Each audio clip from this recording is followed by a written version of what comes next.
Hi guys, welcome back to my channel. இன்றைக்கி நம்ம என்ன பார்க்க போகிறோம்னா ரெட் வைன் சோப் தான் பார்க்க போகிறோம்.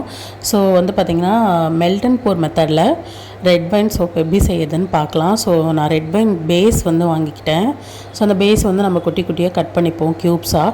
அப்போ தான் நல்லா மெல்ட் ஆகிறதுக்கு ரொம்ப ஈஸியாக இருக்கும். பெருசு பெருசாக கட் பண்ணிட்டிங்கன்னா மெல்ட் எந்த அளவுக்கு உங்களுக்கு குட்டி குட்டியாக கட் பண்ண முடியுமோ அந்த அளவுக்கு நல்லா குட்டி குட்டி பீசஸாக கட் பண்ணிக்கோங்க.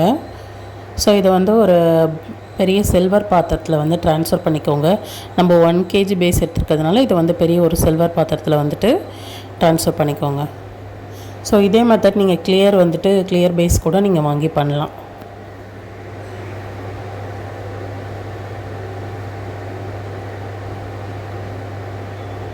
ஸோ கட் பண்ணும் போதே பாருங்கள் நல்லா ரெட்டிஷாக இருக்குது. பட் ஆனால் கொஞ்சம் நடுவில் ஒயிட்டாக இருக்குது. ஸோ அது ரெட் வைன் அந்தளவுக்கு ஸ்ப்ரெட் ஆகலைன்னு நினைக்கிறேன். ஏன்னா நடுவில் மட்டும் கொஞ்சம் ஒயிட்டாக இருக்குது. பட் ஆனால் நான் இதை ஹீட் பண்ணுறப்போ பார்த்திங்கன்னா எனக்கு கரெக்டாக வந்துடுச்சு. சோப்புமே பார்த்திங்கன்னா சூப்பராக வந்துச்சு. நான் எக்ஸ்பெக்ட் பண்ணவே இல்லை, அந்தளவுக்கு நல்லா இருந்தது சோப்பு.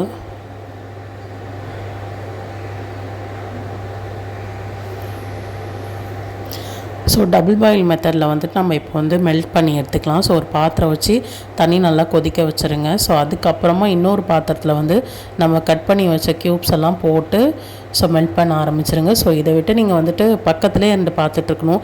ஏன்னா தண்ணி கொதித்து அதில் மேலே பற்றக்கூடாது. ஸோ அப்படி பட்டுச்சுன்னா தண்ணி லிக்விட் ஆகிடும்.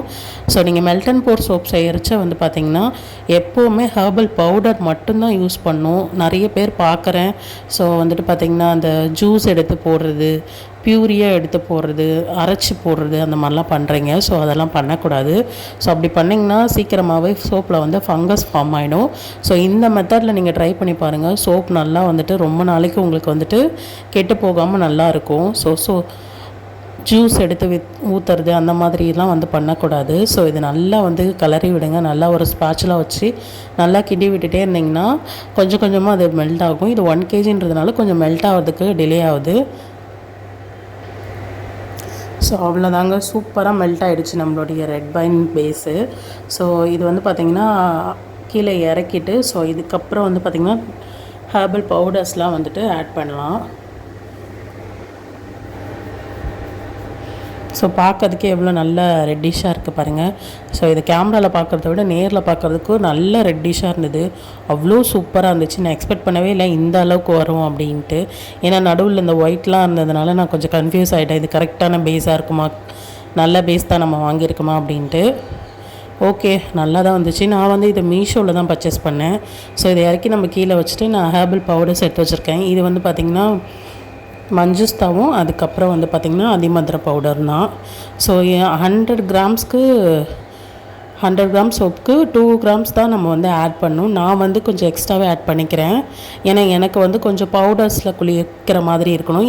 எனக்கு பவுடர்ஸில் குளிக்கிற மாதிரி இருக்கணுன்றக்காக கொஞ்சம் நான் எக்ஸ்ட்ரா ஆட் பண்ணிக்கிறேன். அதுவும் இல்லாமல் இது 1 kg. ஸோ நீங்கள் 100 கிராம்ஸ்க்கு 2 கிராம்ஸ் பவுடர்னு சொல்லிவிட்டு ஆட் பண்ணிக்கோங்க. உங்களுக்கு மெல்ட் அண்ட் போரில் சோப்பில் இருக்க ஒரு முக்கியமான விஷயம் என்னென்னா ஃபோம் உங்களுக்கு கொஞ்சம் கம்மியாக வரும். ஸோ அதே நீங்கள் ஒரு பீர்க்கங்காய் இல்லை ஸ்பாஞ்ச் அந்த மாதிரி சோப்பு போட்டு தேய்ச்சிங்கன்னா நிறைய ஃபோம் வரும்.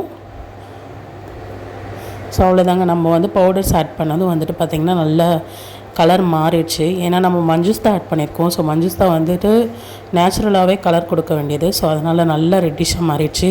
இப்போ நான் ஃப்ரேக்ரன்ஸ் ஆட் பண்ணிக்கிறேன். நான் லாவெண்டர் ஃப்ரேக்ரன்ஸ் தான் ஆட் பண்ணிக்கிறேன். ஸ்கின்னுக்குமே ரொம்ப நல்லது. ஸோ அதனால் லாவெண்டர் யூஸ் பண்ணிக்கிறேன். அப்புறமா பார்த்திங்கன்னா ஐபி வச்சு நான் நல்லா ஸ்ப்ரே பண்ணிக்கிறேன். ஸோ ஏன்னா டஸ்ட் எதுவும் இருந்துச்சுன்னா ஸோ சானிடைசர் பண்ணிவிட்டு அதுக்கப்புறமா நீங்கள் மோல்டில் ஊற்றணும்.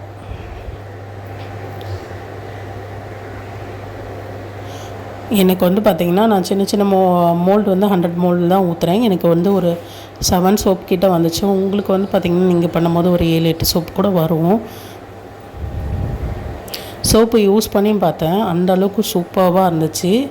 கண்டிப்பாக நீங்களும் இந்த ரெட் வைன் பேஸ் வாங்கி நீங்கள் ட்ரை பண்ணி பாருங்கள். ட்ரை பண்ணி பார்த்துட்டு எப்படி இருக்குன்னு சொல்லிவிட்டு மறக்காமல் கமெண்ட் பண்ணுங்கள். மோல்டில் ஊற்றுறதுக்கு முன்னாடி மோல்டை நல்லா க்ளீன் பண்ணிவிட்டு அதுக்கப்புறமா தான் நீங்கள் மோல்டில் ஊற்றணும்.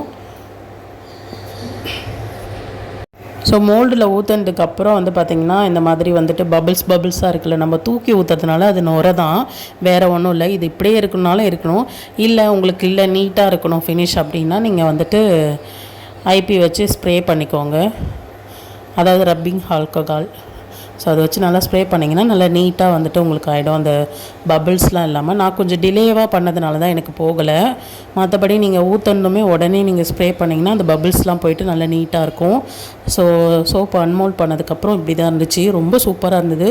ஸோ யூஸ் பண்ணியும் பார்த்தேன், அந்தளவுக்கு நல்லா இருந்துச்சு. நான் எப்படி எக்ஸ்பெக்ட் பண்ணனோ அந்த மாதிரி எனக்கு நல்ல அந்த குளியல் பொடி போட்டு குளிக்கிற மாதிரி ஒரு ஃபீல் இருந்தது, நல்லா இருந்துச்சு. நீங்களும் ட்ரை பண்ணி பார்த்துட்டு எப்படி இருக்குன்னு சொல்லிட்டு மறக்காமல் கமெண்ட். உங்களுக்கு என்ன மாதிரி சோப் வீடியோ வேணும்னு சொல்லிட்டு மறக்காமல் கமெண்ட் பண்ணுங்கள். ஸோ இந்த வீடியோ ஃபர்ஸ்ட் டைம் பார்க்குறீங்க லைக் பண்ணுங்கள். நெக்ஸ்ட் வீடியோவில் பார்க்கலாம். பாய்.